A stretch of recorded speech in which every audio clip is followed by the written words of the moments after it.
Hello नमस्कार, मैं doctor Rajneesh Kumar आप सभी का एक बार फिर से हार्दिक स्वागत करता हूं। आज के वीडियो लेक्चर में हम बात करेंगे आचार्य रामचंद्र शुक्ल की दृष्टि में घनानंद के बारे में, जो कि यूजीसी नेट के सिलेबस में यूनिट 5 के अंतर्गत आप सभी को पढ़ना है। तो सबसे पहले हमारे मन में आया कि घनानंद के टेक्स्ट पर बातचीत करने से पूर्व ये देख लेना जरूरी है कि आचार्य रामचंद्र शुक्ल ने घनानंद का मूल्यांकन कैसे किया है, क्योंकि शुक्ल जी के कथन प्राय परीक्षाओं में पूछे जाते हैं और इस वीडियो लेक्चर से आप सभी का घनानंद के संदर्भ में कॉन्सेप्ट भी क्लियर होगा और बहुत ही आपको आनंद आएगा। तो चलते हैं, हम सीधे बात करते हैं घनानंद के ऊपर। जब आप आचार्य रामचंद्र शुक्ल का इतिहास ग्रंथ पढ़ेंगे तो देखेंगे कि घनानंद का जिक्र उन्होंने रीतिकाल प्रकरण 3 के अंतर्गत अन्य कवि विभाग में किया हुआ है।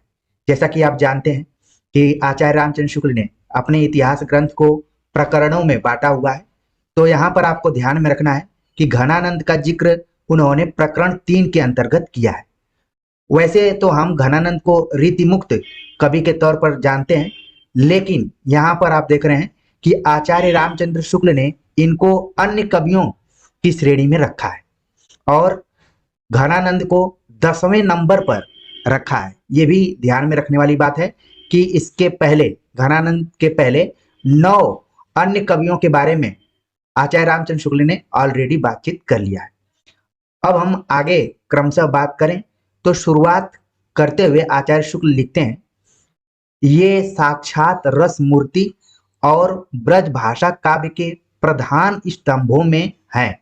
ये जो कथन है, पहले तो आपके दिमाग में आ गया होगा कि आचार्य रामचंद्र शुक्ल का है, और पिछले साल के क्वेश्चन पेपर को देखेंगे तो इसमें ये कथन पूछा जा चुका है कि किसके संदर्भ में ये बात कही गई है। ये साक्षात रस मूर्ति और ब्रज भाषा काव्य के प्रधान स्तंभों में है, यानी कि घनानंद के बारे में बात की गई है। इनका जन्म संवत 1746 के लगभग हुआ था और ये संवत 1796 में नादर शाही में मारे गए। अब जैसा कि आप देख रहे हैं कि संवत में दिया गया है यहाँ पर तथ्य, इसको अगर ईस्वी में कन्वर्ट करेंगे तो 1689 ईस्वी में घनानंद का जन्म होता है और इनका निधन एक आक्रमण के दौरान हो जाता है 1739 ईस्वी में। यानी कि टोटल 50 वर्ष की आयु घनानंद प्राप्त किए हुए थे। तो एक चीज तो और ध्यान में आपको रखना पड़ेगा कि घनानंद बहुत बूढ़े होकर नहीं मरे, बल्कि 50 साल की उम्र में ही इनका निधन हो गया, और वो भी सामयिक निधन नहीं हुआ बल्कि आक्रमण में इनको मार दिया गया। आगे आचार्य रामचंद्र शुक्ल लिखते हैं कि ये जाति के कायस्थ और दिल्ली के बादशाह मोहम्मद शाह के मीर मुंशी थे। तो यहाँ पर घनानंद का असली पेशा आप लोग देख रहे हैं कि कवि के साथ साथ वे मोहम्मद शाह के मीर मुंशी थे, जो कि दिल्ली के बादशाह थे। और रामचंद्र शुक्ल ने घनानंद की जाति का भी उल्लेख किया है और बताया गया कि ये कायस्थ थे। ठीक है, तो इसको भी आप ध्यान में रखिए। कहते हैं कि एक दिन दरबार में कुछ कुचक्रियों ने बादशाह से कहा कि मीर मुंशी साहब गाते बहुत अच्छा है। बादशाह से इन्होंने बहुत टाल मटोल किया। इस पर लोगों ने कहा कि ये इस तरह न गाएंगे, यदि इनकी प्रेमिका सुजान नाम की वेश्या कहे तब गाएंगे। वेश्या बुलाई गई, इन्होंने उसकी ओर मुंह और बादशाह की ओर पीट करके ऐसा गाना गाया कि सब लोग तन्मय हो गए। ये आप स्टोरी पूरा पढ़े भी होंगे, सुने भी होंगे कि जब मोहम्मद शाह रंगीला, यहाँ पर रंगीला अगर मैं जोड़ दूं तो और चीज क्लियर हो जाएगी। मोहम्मद शाह रंगीला को कुचक्रियों ने बताया, यानी कि आप देख रहे हैं कि आज के दौर में ही कुचक्री नहीं है, बल्कि घनानंद के समय में भी कुचक्र रचने वाले थे। उन्होंने सूचना बादशाह को पहुंचाई कि मीर मुंशी साहब, यानी कि घनानंद बहुत अच्छा गाना गाते हैं। बादशाह उन्हें बुलाते हैं, लेकिन वो तुरंत गाने के लिए तैयार नहीं होते हैं, बल्कि टाल मटोल करते हैं। फिर कुचक्री एक बार बादशाह से कहते हैं कि ये इस तरीके से नहीं गाएंगे, ये किसी वेश्या यानी कि जिसका नाम भी बता दिया गया कि सुजान से प्रेम करते हैं, अगर वो कहेगी तो ये गा देगी। तो बाकी सारी चीजें होती हैं, लोग गाना सुनते हैं घनानंद का और एकदम से तन्मय हो जाते हैं, लेकिन आगे उसका रिजल्ट क्या होता है, परिणाम क्या होता है, वो देखने लायक है। बादशाह इनके गाने पर जितना ही खुश हुआ उतना ही बेअदबी पर नाराज। उसने इन्हें शहर से निकाल दिया। जब ये चलने लगे तब सुजान से भी साथ चलने को कहा, पर वह न गई। ये देखिए घनानंद के जीवन का टर्निंग पॉइंट है। और जितने भी विद्यार्थी जुड़े हुए हैं जो एक तरफा प्रेम में विश्वास करते हैं और जब ब्रेकअप होता है तो उनके जीवन में भी टर्निंग पॉइंट आता है। उसी तरीके से आप देख रहे हैं कि घनानंद को जब शहर निकाला का आदेश हुआ तब उनके मन में आया कि एक बार सुजान से पूछ लेते हैं कि क्या वो भी साथ में चलेगी, लेकिन वो साथ में नहीं गई। इसके बाद क्या हुआ, इस पर इन्हें विराग उत्पन्न हो गया। जाहिर सी बात है कि विराग उत्पन्न होना ही था और ये वृंदावन जाकर निम्बार्क संप्रदाय के वैष्णव हो गए और वहीं पूर्ण विरक्त भाव से रहने लगे। तो ये है घनानंद के जीवन का टर्निंग पॉइंट कि उन्होंने मोहम्मद शाह रंगीला को जो गाना सुनाया उससे उसको लगा कि ये बेअदबी किया है, मेरी बेइज्जती किया है और शहर से निकाल दिया जाता है। और साथ में सुजान भी इनको झटका देती है और वैराग्य उत्पन्न होता है। तो उसके बाद कहाँ जाते हैं घनानंद, घनानंद जाते हैं वृंदावन। अब ये फैक्ट्स आपके परीक्षा के दृष्टिकोण से इंपॉर्टेंट है, इसको नोट करना है। वृंदावन जाते हैं, वहां पर एक संप्रदाय को ज्वाइन करते हैं, निम्बार्क संप्रदाय। निम्बार्क संप्रदाय जो कि पहले से ही भक्ति काल से ही चल रहा था। और आपके दिमाग में आ गया होगा कि निम्बार्क संप्रदाय के प्रवर्तक कौन रहे। वहां जाने के बाद घनानंद वैष्णव हो गए। आप देख रहे हैं कि कृष्ण या शैव नहीं इन्होंने धारण किया, बल्कि वैष्णव हो गए और वहीं पर विरक्त भाव से रहने लगे, उदास रहते थे और धीरे धीरे अपने मन को वो व्यवस्थित करने का प्रयास करते थे। वृंदावन भूमि का प्रेम इनके कवित्व से झलकता है। जैसे आप देखेंगे कि मथुरा को लेकर, गोकुल को लेकर रसखान के कविताओं में दिखाई पड़ता है, वैसे ही वृंदावन को लेकर घनानंद को जब आप ध्यान में रखें तो वृंदावन को जरूर ध्यान में रखें। उन्होंने कवित्व में प्रस्तुत किया है कि गुरनि बतायो राधा मोहन हूं, गायो सदा सुखद सुहायो वृंदावन, गाढ़े गहिरे अद्भुत अभूत महिमंडन, परे ते परे जीवन को लाहु, हाहा क्यों न ताही लहिरे, आनंद को घन छायो रहत निरंतर ही, सरस सुदेयसो पपिहापन बहिरे, जमुना के तीर केली कोलाहल भीड़ ऐसी, पावन पुलिन पे पतित परे रही रे। तो देखिए जब भी कृष्ण की बात आएगी, जमुना की बात आएगी, तो ऐसा लगेगा कि सूर, मीरा या फिर रसखान जैसे कवियों ने लिखा होगा। लेकिन एक चीज आपको ध्यान में रखना पड़ेगा कि घनानंद ने भी राधा मोहन के बारे में चर्चा की है, वृंदावन के बारे में चर्चा की है और जमुना को भी अपनी कविताओं में प्रस्तुत किया है। तो एक क्षण के लिए आप घनानंद पर भी विचार कर सकते हैं अगर विकल्प में इनका नाम रहता है तब। आगे की कहानी है कि जब इनका निधन हो जाता है 1739 ईस्वी में, नादिर शाह की सेना के सिपाही मथुरा तक आ पहुंचे। तब कुछ लोगों ने उनसे कह दिया कि वृंदावन में बादशाह का मीर मुंशी रहता है, उसके पास बहुत कुछ माल होगा। सिपाहियों ने इन्हें आ घेरा और जर्जर अर्थात धन धन लाओ चिल्लाने लगे। ये कहानी आप देखिए, जो व्यक्ति शहर से निकाल दिया गया है वो अब वैरागी हो गया है और निम्बार्क संप्रदाय से जुड़ चुका है, वैष्णव हो गया है और कविताएं करने लगा। जो कभी मीर मुंशी हुआ करते थे वो अब कवि हो गए हैं। लेकिन नादिर शाह के जो सैनिक थे वो भी मथुरा तक पहुंचे और उन्हें फिर किसी ने एक तरीके से सूचना दी कि वृंदावन में बादशाह का मीर मुंशी रहता है, उसके पास बहुत धन होगा। सिपाही उनके पास जाते हैं और धन धन लाओ चिल्लाना शुरू कर देते हैं। इसके बाद क्या स्थिति है, घनानंद जी ने शब्द को उलटकर रज रज रज कहकर 3 मुट्ठी वृंदावन की धूल उन पर फेंक दी। उनके पास सिवाय इसके और था ही क्या। सैनिकों ने क्रोध में आकर इनका हाथ काट डाला। घनानंद बेचारे, मुझे बड़ी यहाँ पर अ, चिंता हो रही है घनानंद को लेकर कि इनके जीवन में हमेशा क्रोध जो है आड़े आया। क्रोध के कारण शहर से इनको बाहर निकाल दिया गया। दूसरा, क्रोध के कारण ही इनकी हत्या कर दी गई। तो ये बड़े, एक तरीके से मैं कहूं, दुर्भाग्यशाली थे। और आपको ये स्टोरी बिल्कुल ध्यान में रखना है कि घनानंद का जीवन संघर्ष कैसे रहा, क्यों उनकी कविताएं हमें पढ़ने को मिलती हैं या फिर उनको सिलेबस में रखा गया है। तो नादिर शाह के सैनिक इनको मार देते हैं और क्रोध में आकर इनका हाथ काट डालते हैं और कहते हैं कि मरते समय इन्होंने अपने रक्त से यह कवित्त लिखा था। उनका हाथ कट गया था तो ये कवित्त उन्होंने अपने रक्त से लिखा था। जब आप हिंदी साहित्य का इतिहास पढ़ेंगे तो कई जगह पर मरते हुए कुछ कुछ पंक्तियां आपको दिखाई पड़ेंगी। जैसे निजामुद्दीन औलिया के निधन पर आपको पंक्ति मिल जाएगी। दूसरी पंक्ति मिल जाएगी कि जब सूरदास का निधन होता है तो वहां पर भी विट्ठलनाथ एक पंक्ति बोलते हैं। और यहाँ पर खुद जब घनानंद मरने के करीब हैं तो वो एक कवित्त लिखते हैं जो कि खूब परीक्षाओं में पूछा जाता है।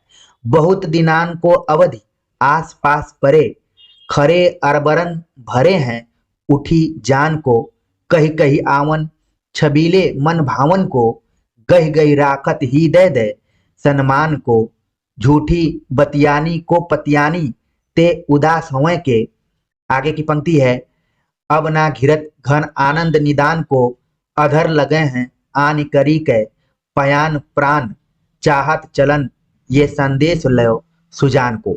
मरते वक्त भी वे अपने मन में सुजान को ध्यान में रखते हैं। आगे चलकर आप सभी को क्लियर होगा कि सुजान को किस अर्थ में घनानंद प्रस्तुत करते थे। हालांकि प्रेम तो करते थे लेकिन आगे अर्थ क्लियर होगा। आचार्य रामचंद्र शुक्ल लिखते हैं कि घनानंद जी के इतने ग्रंथों का पता लगता है। उन्होंने कोई क्लियर यहाँ पर संख्या नहीं दी हुई है, बस उन्होंने लिखा कि इतने ग्रंथों का पता लगता है। उसमें पहले नंबर पर है सुजान सागर, विरह लीला, कोक सागर, रस केलीवल्ली और कृपा कंद। यानी कि आचार्य रामचंद्र शुक्ल ने घनानंद के कुल 5 ग्रंथों का उल्लेख किया है। हो सकता है कि बदलते हुए पैटर्न में आपसे ये सवाल पूछ लिया जाए। ठीक है, तो सुजान सागर को ध्यान में रखिए, विरह लीला, कोक सागर, रस केलीवल्ली और कृपा कंद। अलग अलग किताबों में पढ़ेंगे तो आपको ढेर सारी और रचनाएं मिल जाएंगी, लेकिन हम विशेष आलोचक को ध्यान में रखते हुए पढ़ रहे हैं तो कम से कम जितनी रचनाएं दी गई हैं वो हमारे लिए क्लियर होनी चाहिए। आगे शुक्ल जी लिखते हैं कि इसके अतिरिक्त इनके कवित्त सवैयों के फुटकल संग्रह 150 से लेकर 450 कवित्तों तक मिलते हैं। कृष्ण भक्ति संबंधी इनका एक बहुत बड़ा ग्रंथ छत्रपुर के राज पुस्तकालय में है, जिसमें प्रिया प्रसाद, ब्रज व्यवहार, वियोग वेली, कृपा कंद निबंध, गिरि गाथा, भावना प्रकाश, गोकुल विनोद, धाम चमत्कार, कृष्ण कौमुदी, नाम माधुरी, वृंदावन मुद्रा, प्रेम पत्रिका, रसबंध इत्यादि अनेक विषय वर्णित है। तो आप देख रहे हैं कि घनानंद कृष्ण भक्ति संबंधी भी रचनाएं की हैं। आगे शुक्ल जी लिखते हैं कि इनकी विरह लीला ब्रज भाषा में पर फारसी के छंद में है। विरह लीला, ये सवाल यहां से बन सकता है कि किसकी रचना है, तो तुरंत बता देंगे घनानंद। किस भाषा में है? ब्रज भाषा में है। छंद यहाँ पर फारसी के छंद के बारे में बताया गया है, तो विरह लीला फारसी के छंद में लिखी गई है। अब जो आप कथन पढ़ेंगे उन कथनों को परीक्षाओं में आप देखे होंगे। आचार्य रामचंद्र शुक्ल घनानंद के बारे में लिखते हैं, इनकी सी विशुद्ध, सरस और शक्तिशालिनी ब्रज भाषा लिखने में और कोई कभी समर्थ नहीं हुआ। जैसा कि मैं बार बार कहता हूं कि आचार्य रामचंद्र शुक्ल सर्वनामों का प्रयोग करते हैं।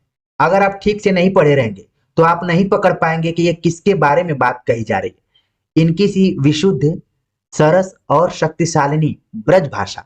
ब्रज भाषा के पहले कितने विशेषण लगे, विशुद्ध, सरस और शक्तिशालिनी। ब्रजभाषा लिखने में और कोई कवि समर्थ नहीं हुआ, मतलब घनानंद ही समर्थ थे। आगे लिखते हैं, विशुद्धता के साथ प्रौढ़ता और माधुर्य भी अपूर्व ही है। विप्रलंब श्रृंगार ही अधिकतर इन्होंने लिखा है। अब मान लीजिए कट करके यहां से कथन पूछ लिया जाए कि विप्रलंब श्रृंगार ही अधिकतर इन्होंने लिखा है, किसके बारे में है, किसका कथन है, तो जितने भी विद्यार्थी यहाँ सुन रहे हैं तुरंत आचार्य रामचंद्र शुक्ल और घनानंद के बारे में समझ जाएंगे। आंसर विकल्प देखेंगे तुरंत लगा देंगे। अब आपके दिमाग में आ रहा होगा कि विप्रलंब श्रृंगार क्या है, जिसका दूसरा नाम है वियोग श्रृंगार, क्योंकि आपने देखा कि घनानंद का जो जीवन था वो उनके जो भी प्रिय थे उनके क्रोध का शिकार हो गए थे और वियोग उनके जीवन में आ गया था और फिर जीवन भर रहा। आगे आचार्य रामचंद्र शुक्ल लिखते हैं, ये वियोग श्रृंगार के प्रधान मुक्तक कवि हैं। देखिए कहीं पर नाम नहीं है इनका, ये सारे शब्द बार बार प्रयुक्त हो रहे हैं, तो आपको यहाँ पर ध्यान में रखना है कि जब भी वियोग श्रृंगार की बात की जाए, मुक्तक कवि की बात की जाए, तो वहां पर घनानंद का नाम आएगा। अब जो मैं कथन पढ़ने जा रहा हूं ये भी बहुत ही इंपॉर्टेंट है। प्रेम की पीर ही को लेकर इनकी वाणी का प्रादुर्भाव हुआ। प्रेम मार्ग का ऐसा प्रवीण और धीर पथिक तथा जवादानी का ऐसा दावा रखने वाला ब्रज भाषा का दूसरा कवि नहीं हुआ। बहुत ही इंपॉर्टेंट कथन है, इसको आप ध्यान में रख लीजिए, परीक्षाओं में पिछले साल के क्वेश्चन पेपर में आया भी होगा। अब देखिए यहाँ पर कई बार कंफ्यूजन सा क्रिएट हो जाता है कि प्रेम की पीर मलिक मोहम्मद जैसी हैं या फिर घनानंद है, क्योंकि जब आप मलिक मोहम्मद जैसी को पढ़ेंगे तो वहां पर भी प्रेम की पीर का नाम उल्लेख किया गया है और घनानंद के संदर्भ में भी आप देख ही रहे हैं। तो प्रेम की पीर ही को लेकर सही मायने में ये शब्द मलिक मोहम्मद जैसी के संदर्भ में प्रयुक्त हुआ था। जैसा उनका प्रेम था, आप देख रहे हैं कि नागमती वियोग वर्णन, जिस पर कि मैंने पूरा आप सभी को लेक्चर और इसकी व्याख्या बताई। नागमती का जो वियोग दिखाई पड़ता है उसका भी जो पति है, नागमती नहीं शहर छोड़ी है बल्कि उसका पति शहर छोड़ा है, लेकिन वियोग नागमती के मन में। उसी तरीके से घनानंद शहर को छोड़ते हैं, शहर में रहती है सुजान, लेकिन पीड़ा किसको हो रही है, घनानंद को हो रही है। तो यहाँ पर परिस्थितियां आप देख रहे हैं कि एक दूसरे से मिलती जुलती हैं। तो अब आपके दिमाग में बैठ गया होगा कि प्रेम की पीर, प्रेम की पीर का अगर सामान्य अर्थ आप देखें तो प्रेम में जो पीड़ा होती है, जो असली प्रेम करेगा वही इस पीड़ा को समझेगा। बाकी तो सब प्रेमी प्रेमिकाओं को देखकर हंसते हैं और मजाक उड़ाते हैं, लेकिन असली जो प्रेम होता है उसमें पीड़ा होती है जब वो टूटता है। तो नागमती का रतन सेन से देखे आप और घनानंद का सुजान से देखे, तो इन दोनों के बारे में आचार्य रामचंद्र शुक्ल ने ही लिखा है। तो हर आलोचक की कुछ खास विशेषताएं होती हैं, उनके लिखने का कुछ ट्रेंड होता है, वो कहीं न कहीं दिख जाता है। फिर भी हमें परीक्षा के दृष्टिकोण से इन चीजों को ध्यान में रखना है कि हो सकता है कि इस वाक्य को तोड़कर दो कथन बनाए जा सकते हैं कि प्रेम की पीर ही को लेकर इनकी वाणी का प्रादुर्भाव हुआ। ये कथन किसके संदर्भ में है, तो घनानंद। तो ये एक कथन हो गया। दूसरा कथन शुरू हो जाएगा, प्रेम मार्ग का ऐसा प्रवीण और धीर पथिक तथा जवादानी का ऐसा दावा रखने वाला ब्रज भाषा का दूसरा कवि नहीं हुआ। ये भी बात घनानंद के संदर्भ में आचार्य रामचंद्र शुक्ल ने लिखा है। आगे लिखते हैं, अतः इनके संबंध में निम्नलिखित उक्ति बहुत ही संगत है। ने ही महाब्रज ब्रज भाषा प्रवीण और सुंदर ताहु के भेद को जाने, योग वियोग की रीति में कोविद भावना भेद स्वरूप को ठाने, चाह के रंग में भिज्यो हियो बिछुरे मिले प्रीतम शांति न माने, भाषा प्रवीण सुछंद सदा रहे सो घन जू के कवित्व बखाने। ऊपर की पंक्तियां और नीचे की जो पंक्ति ये कई बार परीक्षाओं में पूछी जा चुकी हैं, इसलिए मैंने इसको हाईलाइट किया हुआ है। तो ये घनानंद के संदर्भ में है। आगे शुक्ल जी लिखते हैं कि इन्होंने यानी घनानंद ने अपनी कविताओं में बराबर सुजान को संबोधित किया है, जो श्रृंगार में नायक के लिए और भक्ति भाव में भगवान कृष्ण के लिए प्रयुक्त मानना चाहिए। यानी कि जब घनानंद को सुजान से वैराग्य उत्पन्न होता है तो उन्होंने अपने जीवन भर जो भी कविताएं लिखे बराबर सुजान को संबोधित करते रहे, लेकिन आचार्य रामचंद्र शुक्ल का ये मानना है कि ये वो सुजान नहीं है जिससे प्रेम करते थे, बल्कि श्रृंगार में नायक, जो नायक इनकी कविताओं में है वो सुजान है। और भक्ति भाव की दृष्टि से देखें तो कृष्ण के लिए इन्होंने इस शब्द का प्रयोग किया है। तो हो सकता है कि परीक्षा में पूछा जाए, तो आप ध्यान रखिए। आगे कहते हैं शुक्ल जी, किंवदंतियों का सहारा लेते हुए कहते हैं कि इन्हें अपनी पूर्व प्रेयसी सुजान का नाम इतना प्रिय था कि विरक्त होने पर भी इन्होंने उसे नहीं छोड़ा। जैसे कि मैंने भी आप सभी को बताया कि जीवन भर उसका प्रयोग करते रहे। यद्यपि अपने पिछले जीवन में घनानंद विरक्त भक्त के रूप में वृंदावन जा रहे, पर इनकी अधिकांश कविता भक्ति भाव की कोटि में नहीं आएगी, श्रृंगार की ही कही जाएगी। जब इस कोटेशन को आप सब पढ़ रहे होंगे तो आपको थोड़ी देर के लिए विद्यापति को ध्यान में रखना चाहिए।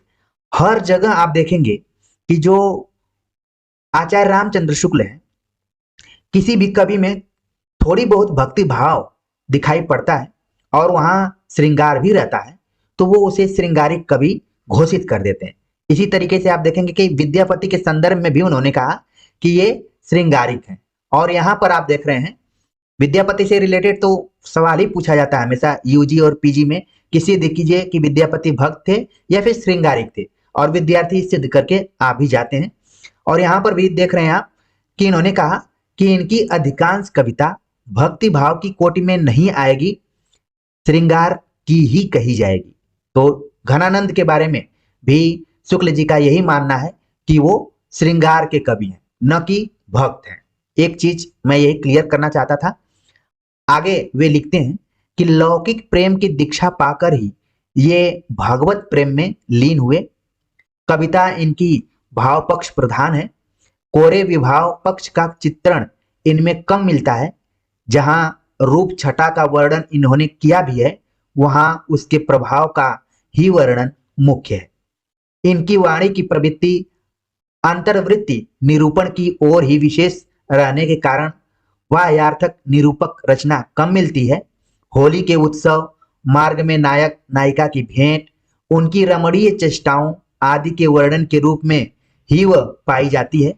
संयोग का भी कहीं कहीं वाह्य वर्णन मिलता है, पर उसमें भी प्रधानता बाहरी व्यापारों की चेष्टाओं की नहीं है, हृदय के उल्लास और लीनता की ही है। आगे शुक्ल जी लिखते हैं कि प्रेम दशा की व्यंजना ही इनका अपना क्षेत्र है। प्रेम की गूढ़ अंतरदशा का उद्घाटन जैसा इनमें है, वैसा हिंदी के अन्य श्रृंगारी कवि में नहीं है। यह भी कथन खूब परीक्षाओं में पूछा जाता है। आगे लिखते हैं, इस दशा का पहला स्वरूप है हृदय या प्रेम का आधिपत्य और बुद्धि का अधीन पद। जैसा कि घनानंद ने कहा है, रीझ सुजान सची पटरानी, बची बुद्धि बापुरी हुए करिदासी। तो यहाँ पर हृदय या प्रेम का आधिपत्य और बुद्धि का अधीन पद क्लियर दिखाई पड़ रहा है।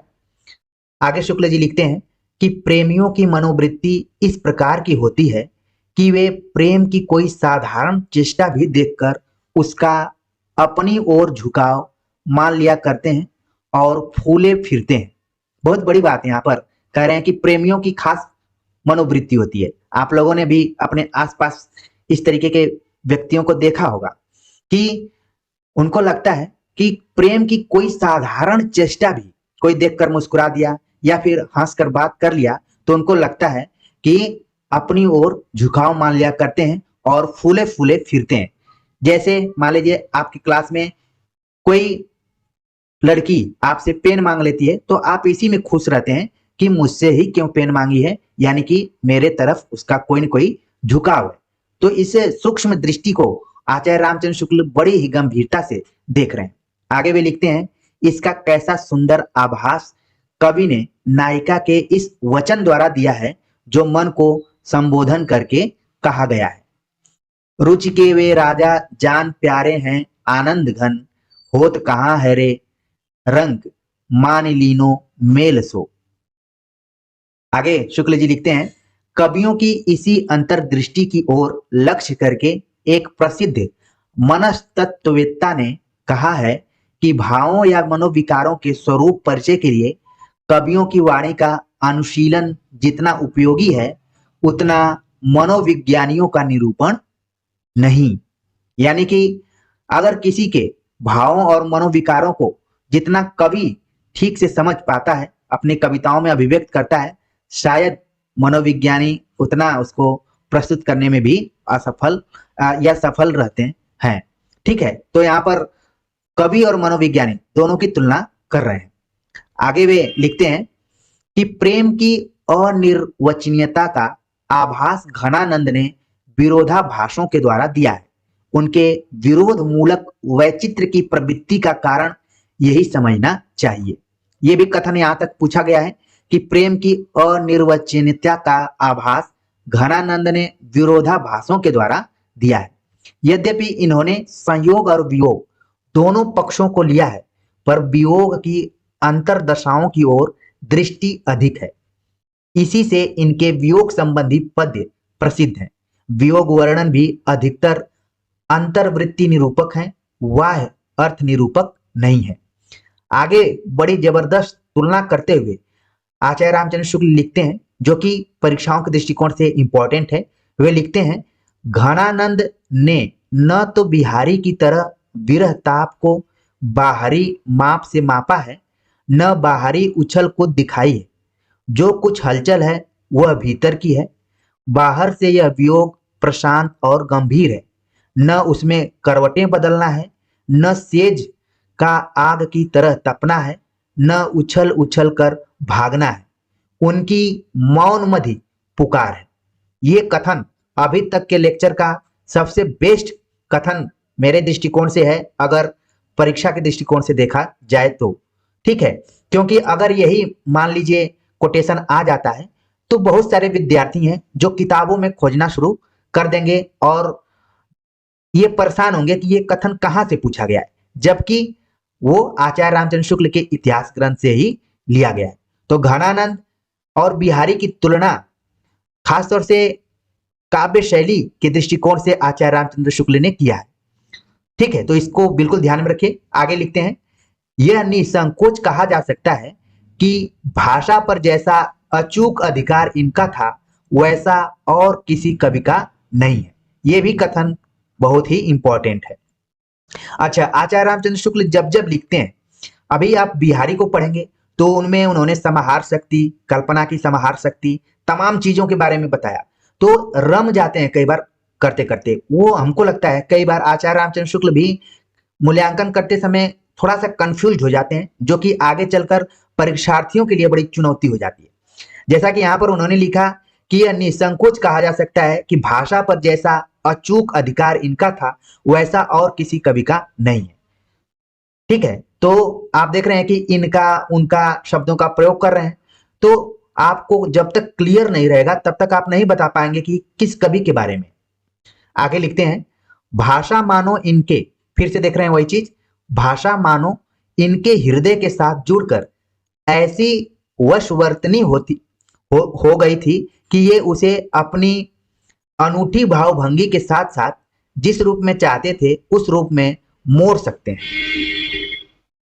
तो आप देख रहे हैं कि भाषा के दृष्टिकोण से घनानंद को कितना मजबूत कवि मान रहे हैं आचार्य रामचंद्र शुक्ल। आगे लिखते हैं, इनके हृदय का योग पाकर भाषा की नूतन गतिविधि का अभ्यास हुआ और यह पहले से कहीं अधिक बलवती दिखाई पड़ी। जब आवश्यकता होती थी तब ये उसे बंधी प्रणाली पर से हटाकर अपनी नई प्रणाली पर ले जाते थे। भाषा की पूर्व अर्जित शक्ति से ही काम न चलाकर इन्होंने उसे अपनी ओर से नई शक्ति प्रदान की है। आगे लिखते हैं, घनानंद जी उन बिरले कवियों में हैं जो भाषा की व्यंजकता बढ़ाते हैं। आप देख रहे हैं यहाँ पर कि आचार्य रामचंद्र शुक्ल घनानंद की भाषा शैली का मूल्यांकन बड़ी ही जबरदस्त तरीके से किया है। आगे लिखते हैं, अपरी भावनाओं के अनूठे रूप रंग की व्यंजना के लिए भाषा का ऐसा बेधड़क प्रयोग करने वाला हिंदी के पुराने कवियों में दूसरा नहीं हुआ। लगातार आप देख रहे हैं कि भाषा को ध्यान में रखते हुए घनानंद को सबसे बेस्ट कवि के तौर पर देख रहे हैं।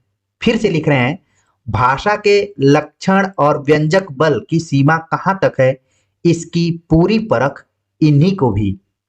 लक्षणा का विस्तृत मैदान खुला रहने पर भी हिंदी कवियों ने उसके भीतर बहुत ही कम पैर बढ़ाया। एक घनानंद ही ऐसे कवि हुए जिन्होंने इस क्षेत्र में अच्छी दौड़ लगाई।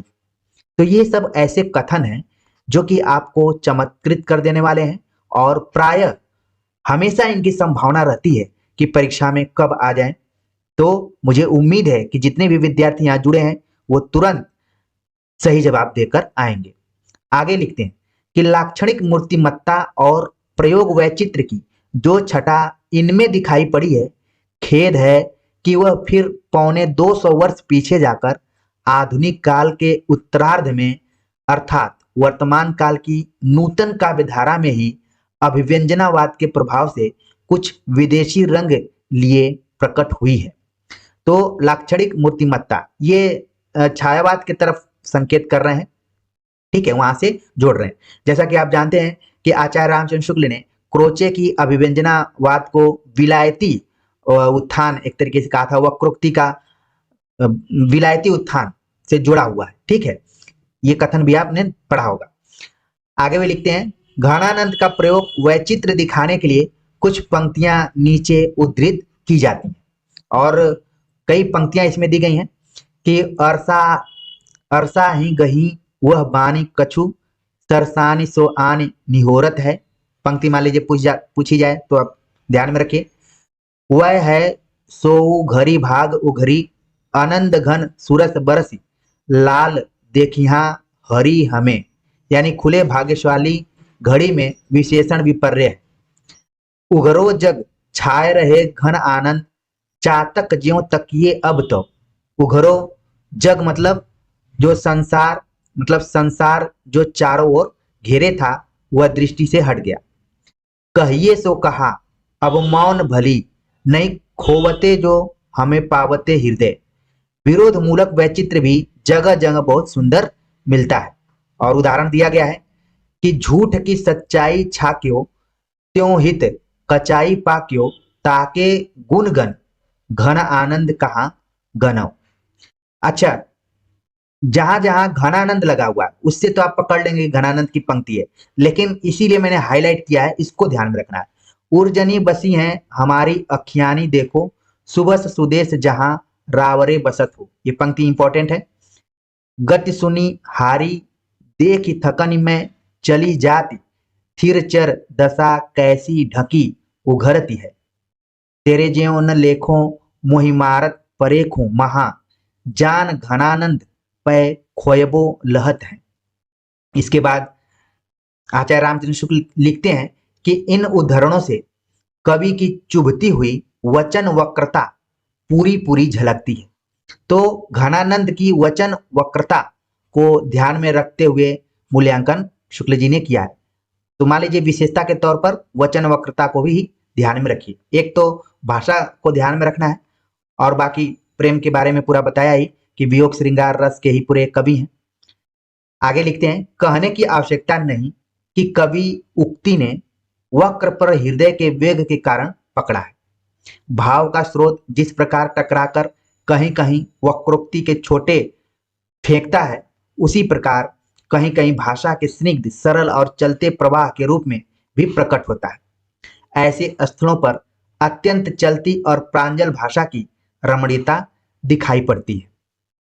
लिखते हैं, कान्ह परे बहुतायत में इकलैन की वेदन जानो कहाँ तुम हौ मनमोहन मोहे कहून विथा विमनैन की मानो कहाँ तुम बौरे वियोगिन आप सुजान हैं हाय कछु उर आनो कहाँ तुम आरतीवंत पपीहन को घनानंद जू पहचानो कहाँ तुम।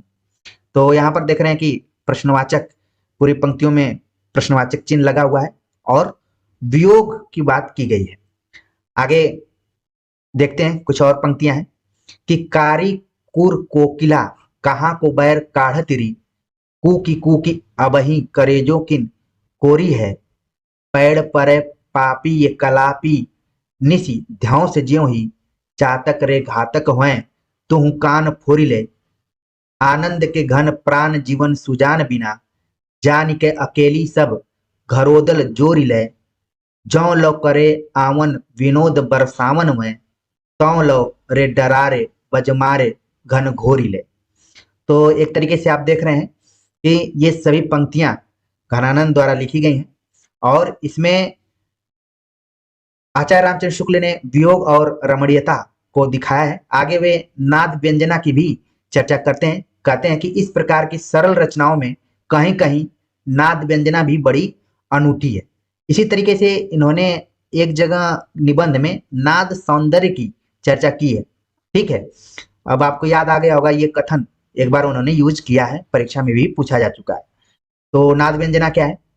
अरे वीर पौन तेरे तेरो सबे और कौन वारी तो सो और कौन मने ढरको ही बानी दे जगत के प्राण ओछे बड़े को समान घन आनंद निधान सुखदान दुखियानी दे जान उजियारे गुण भारे अति मोहि प्यारे अब वे अमोही बैठे पीठ पहचानी दे विरह विधा की मूरी आखिन में राख पूरी धूर तिन पायन की हाहा नैकु आनी दे। ऊपर की जो एक कवित्व के दूसरे चरण में आए हुए आनंद निधान सुखदान दुखयानी दे में मृदंग की ध्वनि का बड़ा ही सुंदर अनुकरण किया गया है। तो यहाँ पर जो शब्द है इसमें मृगंध की ध्वनि, मृदंग, ठीक है, इसकी चर्चा की गई। तो बस इसी तरीके से आपको ध्यान में रखना है, क्योंकि परीक्षा में अधिक से अधिक अंक हासिल करने हैं। सवाल कहाँ से बन जाते हैं, इसलिए हमें पूरा पढ़ना पड़ रहा है। आगे शुक्ल जी लिखते हैं कि उक्ति का अर्थ गर्भत्व भी घनानंद का स्वतंत्र और स्वावलंबी होता है।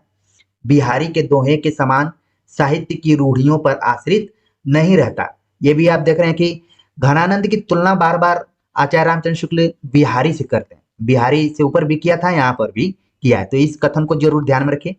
आगे जो अब तक का सबसे महत्वपूर्ण तथ्य था, हो सकता है कि बहुत सारे विद्यार्थी स्किप करके आगे बढ़ गए हों, तो वो इस तथ्य से वंचित रह जाएंगे। आचार्य शुक्ल लिखते हैं घनानंद के ये दो सवैये बहुत प्रसिद्ध हैं। पहला है इसमें पर कारज देह को धारे फिरो पर जन्य जथारत है दर्शो निधि नीर सुधा के समान करो सबही विधि सुंदरता सरसो घन आनंद जीवन दायक हो कबो मेरियो पीर ये परसो कबहू हुआ विशासी सुजान के आगन मुंह असुआन को ले बरसों। और जो दूसरा सवैया है, पहले तो ध्यान में आपको रखना है कि ये सवैया छंद में लिखा गया है। मान लीजिए यही कोटेशन देकर पूछ लिया जाए कि इसमें कौन सा छंद है, तो आप गिनेंगे तो हो सकता है कि आप गड़बड़ा जाए वहां, लेकिन याद रखेंगे तुरंत सही जवाब दे देंगे, क्योंकि सीधे सीधे लिखा गया है। दूसरा सवैया है जो कि काफी फेमस है। अति सुधो स्नेह को मार्ग है जहाने को सयानप बांक नहीं तह साचे चले तज आप न पो झिझके कपटी जो निशाक नहीं घन आनंद प्यारे सुजान सुनो इत एक ते दूसरो आंक नहीं कौन तुम कौन सी पार्टी पढ़े हो लला मन ले हूं पदे हूं छटाक नहीं। तो ये तो ऐसी पंक्ति है जिसको कि आप बहुत दिनों से पढ़ रहे होंगे, लेकिन एक तथ्य है कि ये विरह लीला नाम का जो इनका ग्रंथ है उसमें संकलित है। तो मान लीजिए ये पंक्ति बदलते हुए पैटर्न में देकर पूछ ली जाए कि किस ग्रंथ से लिया गया है, और एक तरफ सुजान सागर लिख दिया जाए और दूसरे तरफ विरह लीला लिख दिया जाए, तो बहुत सारे विद्यार्थी कंफ्यूज हो जाएंगे। लेकिन जो विद्यार्थी अनुराग हिंदी एकेडमी पर विश्वास करते हैं वो विरह लीला आंसर लगाकर आएंगे। चलते हैं आगे, बात करते हैं जो आखिरी यहाँ पर पंक्तियां हैं, सब आखिरी। सलोने श्याम प्यारे क्यों न आवो दरस प्यासी मरे तिनको जीवावो कहाँ हौजू कहाँ हौजू कहाँ हो लगे ये प्राण तुमसो है जहां हो रहो किन प्राण प्यारे नैन आगे तिहारे कारणे दिन रात जागे सजन हितमान के ऐसी न कीजे भई है बावरी सद आय लीजे। तो इस कोटेशन को इसलिए ध्यान में रखना है कि ये तो घनानंद का है, लेकिन देखने में लगेगा कि कहीं मीरा तो नहीं लिखी है या फिर रसखान तो नहीं लिखे हैं, क्योंकि ये लोग भी उसी कैटेगरी में कृष्ण के तौर पर कृष्ण भक्ति शाखा में माने जाएंगे। तो इन पंक्तियों को आप सभी ध्यान में रखिए, सूरदास को भी इसमें शामिल किया जा सकता है। तो मेरी कोशिश थी कि आपको आचार्य रामचंद्र शुक्ल की दृष्टि में घनानंद का क्या महत्व है, उनका मूल्यांकन शुक्ल जी ने कैसे किया है, और उन तथ्यों से भी मिलाना था जो कि अक्सर परीक्षाओं में पूछे जाते हैं। उनको भी आपने देख लिया होगा, आपका कॉन्सेप्ट भी क्लियर हो गया होगा, और लेक्चर सुनने के बाद घनानंद के संदर्भ में पूरी बातें स्टोरी के रूप में, कहानी के रूप में आपके मन मस्तिष्क में बैठ गई होंगी। तो हम एक तरफ थियोरेटिकल ढंग से बात करते हैं, फिर इस पर हम प्रैक्टिस लेकर भी आते हैं, आगे लेकर आएंगे। तो लगातार बने रहिए, अपने दोस्तों से इस चैनल के बारे में कहिए, और समय निकालकर अपना टाइम टेबल बना लीजिए और लेक्चर्स को देख देख कर नोट्स बनाते रहिए। तो कमेंट्स कर जरूर बताइएगा कि ये लेक्चर आप सभी को कैसा लगा। मिलते हैं नए टॉपिक के साथ, तब तक के लिए नमस्कार।